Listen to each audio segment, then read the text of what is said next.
கண்ணு இருக்குங்க, கண்ணு கொஞ்சம் வேணும். ஃபீல் பண்ண தெரில, நான் இன்னும் அந்த லவ்க்குள்ளே போகல.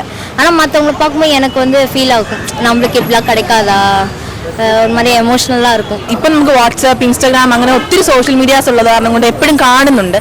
പക്ഷേ ഈ ലെറ്റേഴ്സ് ഒക്കെ കിട്ടുന്ന ആ ഒരു ഫീൽ വേറെയാണെന്ന് എനിക്ക് എപ്പോഴും തോന്നിയിട്ടുണ്ട്. ஆனால் என்னை பொறுத்த வரைக்கும் எனக்கு அது மாதிரி எதுவும் நடக்கலை.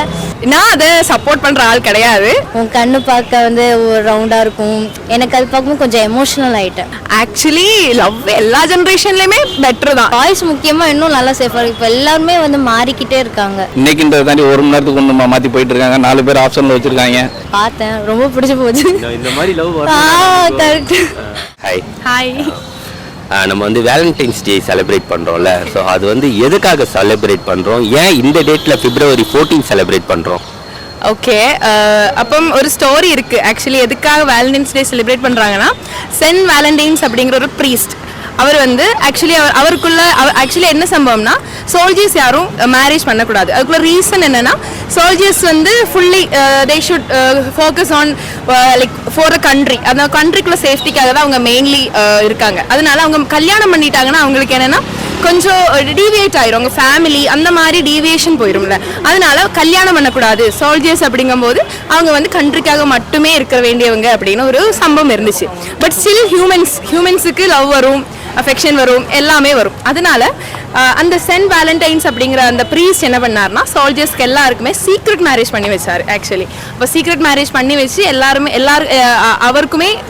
அவருமே பண்ணியிருந்தாரு. அண்ட் அது கண்டுபிடிச்சு அவரை வந்து ஜெயிலில் போடுறாங்க. அந்த அந்த அந்த அந்த ஒரு டேட் தான் February 14. அண்ட் அதுதான் நம்ம வேலண்டைன்ஸ் டேயாக செலிப்ரேட் பண்ணுறோம்னு நினைக்கிறேன். வேலண்டைன்ஸ் டேனா எல்லாரும் அவங்களோட அன்பை காட்டுறதுக்கு தான் பண்ணுவாங்க. ஆனால் என்னை பொறுத்த வரைக்கும் எனக்கு அது மாதிரி எதுவும் நடக்கலை. ஆனால் இப்போ தான் ஃபஸ்ட் டைம் எங்கள் அம்மாவுக்கு வேலண்டைன்ஸ் டேனா என்னன்னு சொல்லி நேற்று தான் காமிச்சாங்க. எங்கள் அப்பா ஃபஸ்ட் டைம் லெட்டர் எழுதி கொடுத்தாரு. அவருக்கு என்ன தோணுதோ அது லெட்டரில் எழுது. ஆனால் இது செம காமெடியாக இருந்துச்சு. உன் கண்ணு பார்க்க வந்து ஒரு ரவுண்டாக இருக்கும், கொஞ்சம் ஃபன்னியாக தான் போச்சு. எனக்கு அது பார்க்கும்போது கொஞ்சம் எமோஷனல் ஆகிட்டேன். சரி, ஃபஸ்ட் டைம் அம்மா அப்பா வந்து லவ் காட்டுறாங்க அப்படின்னு சொல்லி நம்மளுக்கு அந்த ஒரு லவ் கிடைக்காதா அப்படின்னு ஒரு எதிர்பார்ப்பு தான். வேலண்டைன்ஸ்ன்றது ஏன்னா லவ் மேட்ரு தானே. இப்போ இருக்க லவ்வுக்கு டெய்லி வேலண்டைன்ஸ் டே தான் கொண்டாடுறானுங்க. ஏன்னா இப்போலாம் வந்து ஒவ்வொரு நாளும் பார்த்தீங்கன்னா டேட்டிங், அப்புறம் லிவிங் டுகெதர், அதுக்கப்புறம் பார்த்தீங்கன்னா பேட்ச் ஒர்க்லாம் வந்துச்சு. அது தெரியுமா? பேட்ச்னா என்ன, பிடிச்சிருந்தா சேருவாங்க, இல்லைனா இல்லை. ஸோ இதெல்லாம் வந்து நம்ம லவ் கணக்கில் நம்ம சேர்க்க முடியாது. லவ்ன்றது ஆத்மார்த்தமாக இருக்கிறது, அது இப்போதைக்கு இல்லை. பட் இருந்தாலும் மக்கள் எல்லாரும் ஒன்று கூடி கொண்டாடுறாங்க. ஹாப்பியாக இருக்கட்டும். நீங்கள் லவ் மேரேஜா அரேஞ்ச் மேரேஜ்? அரேஞ்ச் மேரேஜ் தான். அரேஞ்ச் மேரேஜ் தான். அரேஞ்ச் மேரேஜ் எப்போலேருந்து உங்களுக்கு வந்து நல்லா அந்த லவ் ஸ்டார்ட் ஆச்சு? நீங்கள் சிரிக்கிறது பார்த்தா லவ்வே ஸ்டார்ட் ஆச்சு. இல்லை லவ்லாம் இருக்குது. பட் கொஞ்ச நாள் ஆச்சு. அரேஞ்ச் மேரேஜ்னால் பெரியவங்க டிசைட் பண்ணிட்டு பண்ணுறது தானே. ஸோ அண்டர்ஸ்டாண்டிங்லாம் வரத்துக்கு கொஞ்ச நாள் ஆச்சு. பட் இப்போது ரொம்ப லவ் இருக்குது. இப்போ எல்லாரும் சொல்லுவாங்க பார்த்தீங்களா, லவ் மேரேஜோட அரேஞ்ச் மேரேஜ் கம்பேர் பண்ணால் லவ் மேரேஜ் தான் ரொம்ப லவ் அதிகமாக இருக்கும். லவ் மேரேஜ் வந்து ஆல்ரெடி அவங்கள பற்றி நம்மளுக்கு தெரிஞ்சிருக்கும். ஸோ அதில் புதுசாக சுவாரஸ்யமாக எதுவுமே இல்லாத மாதிரி தான் இருக்கும். லைக் ஃப்ரெண்ட்ஸாக ட்ராவல் பண்ணுறாங்க, லைஃப் லாங் அது கண்டினியூ ஆகிற மாதிரி. இப்போ புதுசாக அரேஞ்ச் மேரேஜ் பண்ணும்போது ஒருத்தர் அப்போ தான் நமக்கு இன்ட்ரடியூஸ் ஆகும். அதுதான் நமக்கு சேலஞ்சிங்காக இருக்கும் லைஃப்பில். அவங்களுக்கு பிடிச்சது பிடிக்காது நம்ம தெரிஞ்சுக்கிட்டு அதுக்கு பழகப்படுத்திக்கிட்டு அது நகர்த்தி கொண்டு போகணும்ல.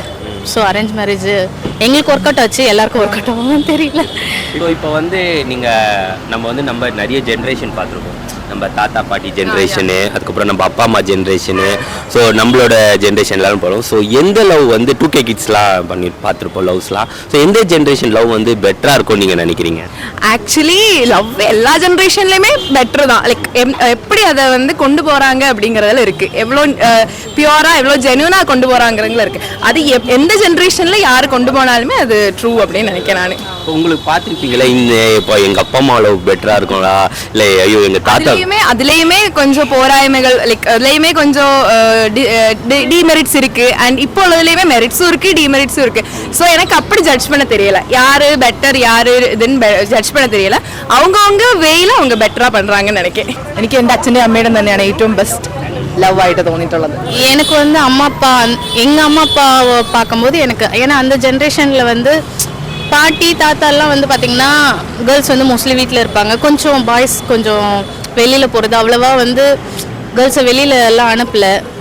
அம்மா அப்பா இதுவில் வந்து இப்படியும் இருந்தாங்க அப்படியும் இருந்தாங்க. இப்போ வந்து எல்லாருக்கும் ஆஃபீஸும் போகலாம், வீட்லேயும் இருக்கலாம், நம்ம சாய்ஸ் ஆயிடுச்சு. ஸோ ரெண்டுத்துக்கும் நடுவில் இருந்தது இந்த ஜென்ரேஷன், அம்மா அப்பா ஜென்ரேஷன். ஸோ அவங்க கொஞ்சம் சேலஞ்சிங்காக தான் இருந்தாங்க. அவங்களோட எனக்கு அந்த ஜென்ரேஷனில் எனக்கு பிடிச்சிருக்கு. அது வந்து லைக் இஃப் சப்போஸ் இந்த ஜெனரேஷனில் இப்போ அவங்க லவ் பண்ணாங்கன்னா I should end in marriage. So அது சக்ஸஸ்ஃபுல்லாக முடியும் தெரிஞ்சிச்சுன்னா தே கேன் லவ்.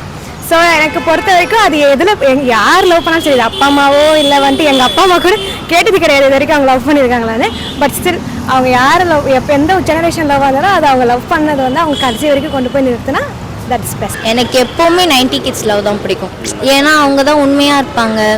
அந்த என்ன சொல்கிறது, ஒரு ஃப்ளார் கொடுக்கறதா இருக்கட்டும். இப்போ 2K கிட்ஸ்லாம் வந்து ஜஸ்ட் ரிலேஷன்ஷிப்லேருந்து அப்புறம் பிரேக்கப் பண்ணிட்டு அவங்க மூவ் ஆன் பண்ணிடுவாங்க.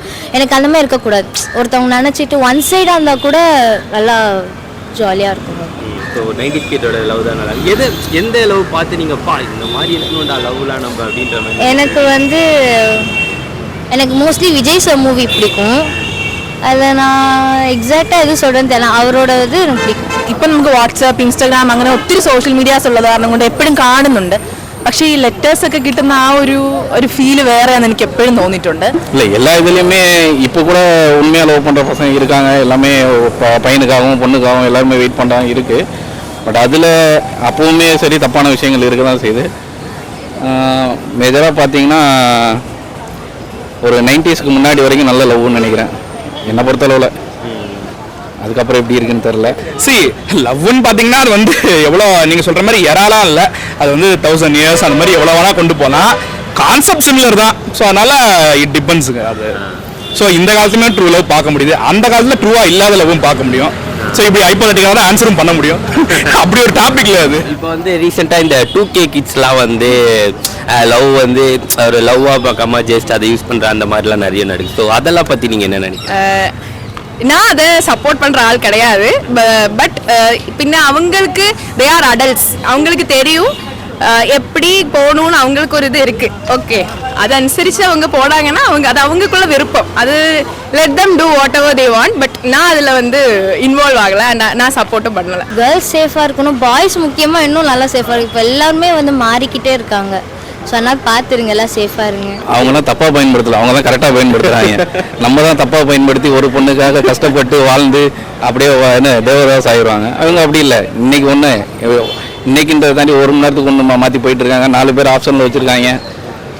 இப்போ தெளிவாக இருக்கானுங்க பசங்க, அவ்வளோதான். எக்ஸாம்பிளுக்கு நீங்களே ஒரு பொண்ணை லவ் பண்ணலாம். ஆனால் என்னைக்கு அந்த பொண்ணு உங்களை லவ் பண்ணுதோ அப்போ தான் அது ஃபுல்ஃபில். அது வரைக்கும் அது லவ் கிடையாது. ஒரு இன்ஸ்பிரேஷன், ஒரு அஃபெக்ஷன். உங்களுக்கு அந்த பொண்ணை பிடிச்சிருக்கு, அந்த பொண்ணுக்கு உங்களை பிடிச்சி அப்போது ஒரு பேட்டர்ன் வரும்ல, அதுதான் லவ்வில் வந்து கனெக்ட் ஆகும். அந்த லவ் லாஸ்ட் வரைக்கும் போகிறது உங்களோட மியூச்சுவல் அண்டர்ஸ்டாண்டிங்கை பொறுத்து இருக்குது. ஸோ அந்த விஷயத்தில் பசங்க 4-5 ஆப்ஷன் வைக்கிறது தப்பே கிடையாது. 4-5 ஆப்ஷன் இருந்தால் தான் ஒன்று கிடைக்கும். எதனா ஒரு திரும்ப லவ் வந்துச்சுன்னா அப்படியே கூட்டு அதை நல்லபடியாக கேரி பண்ணி கொண்டு போகிறது நம்ம பசங்க கையில் இருக்குது, அந்த பொண்ணுங்க கையில் இருக்குது. அதனால் 4 பேரையோ 10 பேரையோ லவ் பண்ணட்டும். யாரையுமே அஃபெக்ட் பண்ணாமல் ஒரு விஷயம் பண்ணுறாங்கன்னா அது எந்த தப்புமே இல்லை. அதனால் அஃபெக்ட் ஆகி ஒருத்தங்களை ஏமாத்துறோம் அந்த மாதிரி போகாமல் நல்லபடியாக அதை யூஸ் பண்ணணும். நம்ம பசங்களுக்கு அதான் சொல்கிறேன். ஏன்னா அந்த பசங்களுக்கு நல்லதும் தெரியல கெட்டதும் தெரியல, ஏதோ பண்ணுறானுங்க ரேண்டமாக. ஸோ அதை கேர்ஃபுல்லாக பார்த்துக்கிட்டா லைஃப் நல்லா இருக்கும். இருக்காங்க நிறைய பேர் பெருசாக அதுக்கு ஒவ்வொரு நேம் ஒவ்வொரு டேர்ம் வர கொடுத்துக்கிறாங்க. பட் இப்போவும் ட்ரூ லவ் பார்க்க முடியுது தான் சொன்னேன். லவ்ங்கிறது வந்து என்ன சொல்கிறது, உலகம் தோன்ற காலத்துலேருந்து இருக்கிற ஒரு விஷயம், இருக்க போகிற விஷயமும் எக்ஸ்டெண்ட் ஆகிற வரைக்கும். ஸோ அது ஜென்ரேஷனுக்கு இது படி ஒவ்வொரு டேர்ம் கொடுத்தாலுமே ஒவ்வொரு காலகட்டத்திலையும் ட்ரூங்கிறது இருக்குது அண்ட் நம்பராக இருக்கும், இனிமேவும் இருக்கும். அது அவங்களுக்கே புரிஞ்சு அது அவங்க நடந்துக்கிட்டே தான் உண்டு. நம்ம ஒன்றும் சொல்ல, மற்றவங்க அவங்க என்ன பர்ஸ்பெக்டிவ்ல பண்ணுறாங்கன்னு தெரில. பட் நம்ம யாரையும் ஜட்ஜ் பண்ண முடியாது. ஸோ அவங்களே தோணி அது வந்து தப்போ இல்லை கரெக்டோ அவங்க பார்த்து பண்ணாதான் உண்டு. மற்றவங்க சொல்லி அதை பண்ணணும்னா அப்போ அவங்களுக்கு எப்படி இருக்கும்னு தெரியல. So I'm not in the position to judge anybody.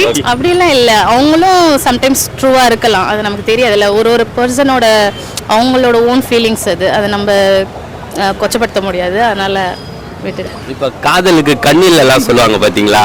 So அதை பற்றி நீங்கள் என்ன நினைக்கிறீங்க? கண்ணு இருக்குங்க, கண்ணு கொஞ்சம் வேணும், கொஞ்சம் கண்ணு வேணும். மனசு மட்டும் வேணால் கண்ணும் கொஞ்சம் வேணும், கொஞ்சம் வேணும். கண்டிப்பாக இருக்குது. கண்ணு இருக்க போய் தான் இப்போ நம்ம காதலுக்கு கண்ணு இல்லைன்னு அழகான பொண்ணை ஒன்றுமே பார்க்க மாட்டோம் சார். அழகான பொண்ணு அழகாக இல்லைனாலுமே கண்ணில் நம்மளுக்கு காதலுக்கு கண்ணு இல்லை, ஒரு நல்ல பொண்ணாக இருக்குது, கேரக்டர் நல்லா இருக்குது அப்படின்னா அந்த பொண்ணை லவ் பண்ணுவோம்.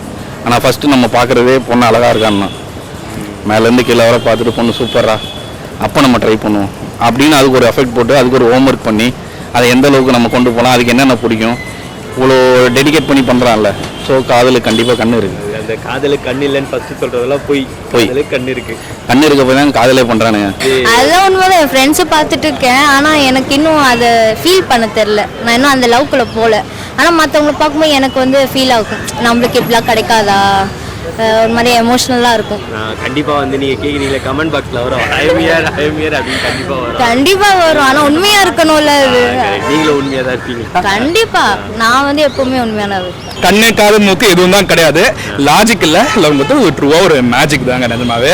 ஸோ இப்போ நான் ஒரு மியூசிஷியன். ஸோ இப்போ இந்த வேலண்டைன்ஸ் டேங்கும் போது எங்களுக்கெல்லாம் பார்த்தீங்கன்னா ஓகே ஒரு நல்ல வியூஸ் கிடைக்கும். ஸோ ஒரு ஹைப்பு கிடைக்கிறதுக்கும் அந்த டேவை யூஸ் பண்ணிக்கலாம். ஸோ இப்படி நீங்கள் என்ன சொல்கிறது, நல்ல விஷயத்துக்காகவும் நீங்கள் பயன்படுத்தலாம். நீங்கள் ஒரு ஆர்டிஸ்டாக இருந்தீங்கன்னா அன்றைக்கி ஒரு டிராயிங் அந்த மாதிரி ஏதாவது போஸ்ட் பண்ணலாம். ஸோ அது இந்த மாதிரி ஒரு இந்த மாதிரி டேஸ் வருது, நம்ம எப்படி யூஸ் பண்ணுறோம் அதை பொறுத்து இருக்குங்க. ஒரே வார்த்தை சொல்லலாம். இப்போ வந்து நீங்கள் மியூசிஷியன் வேறு. ஆமாம். உங்களுக்கு எந்த லவ் மியூசிக் வந்து ரொம்ப பிடிக்கும்? ரொம்பன்னு பார்த்தீங்கன்னா கேட்டோன்னே இதுதான்டா காதல் இந்த மாதிரி அப்படின்ற மாதிரி. தமன் சாரோட மியூசிக் எல்லாமே பிடிக்கும். அண்ட் விஜய் ஆண்டனியோட மெலோடிஸ், அவரோட குத்துக்கு எந்த அளவுக்கு ஃபேனோ. இப்போ பூக்கின்ற படம் வர வந்திருக்கு இன்னைக்கு. ஸோ அவரோட மெலோடிஸ்க்கு தனியாக அந்த உத்தம புத்திரன் பார்த்துருக்கலாம், நானவனின் இல்லை ஏன் எனக்கு மயக்கம்னு சொல்லிட்டு விஜய் ஆண்டனி சாரோட அந்த மெலோடிஸ்க்கு நான் ஒரு மிகப்பெரிய ஃபேன். நிறைய படம் பார்த்துருப்பீங்க, லவ் படம்லாம் நிறைய பார்த்துருப்பீங்க. ஸோ லவ் படத்தில் வந்து எந்த படம் லவ் ரொம்ப பிடிச்சிருக்கு உங்களுக்கு? இந்த படத்தை பார்த்து நானும் லவ் பண்ணணும்டா. லவ் பண்ணணும்னு நினைச்சதே இல்லையே. இல்லை படம் உங்களுக்கு எந்த படம் லவ் படம் ரொம்ப பிடிக்கும்? ஒரு படம் ஞாபகம், ஜீன்ஸ். எனக்கு வந்து சின்ன வயசுலேருந்து பிடிச்சது காக்கா காக்கா பிடிக்கும். லவ் டுடே. பதஸ்லாம் புதுசானா லவ் டுடே? இல்லை பழசு வந்து எங்களுக்கு ஓகே, புதுசு வந்து இப்போ இருக்க பசங்களுக்கு ஓகே. பட் அதை விட இது பெஸ்ட்டு.